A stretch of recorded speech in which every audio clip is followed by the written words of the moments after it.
Hello viewers, my name is Raj and welcome to my YouTube channel. So today in this video, this is an introduction of a new playlist which is placement preparation series.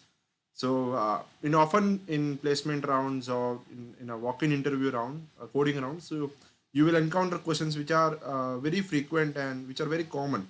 So common in the sense the idea is common, but like they have modified it to give it a fancy look. So in this preparation series, I will going to cover all the frequently asked questions and what are the solutions of it, and how can you just simply memorize the concept so that so if a question is built upon that concept, you can directly use that concept to tackle that question, because concepts are more important than remembering a particular question. So that is the motto of this series, and uh, I will be soon uploading a lot of videos because of it was haven't been very frequent in uploading videos, but now I will try to be very frequent.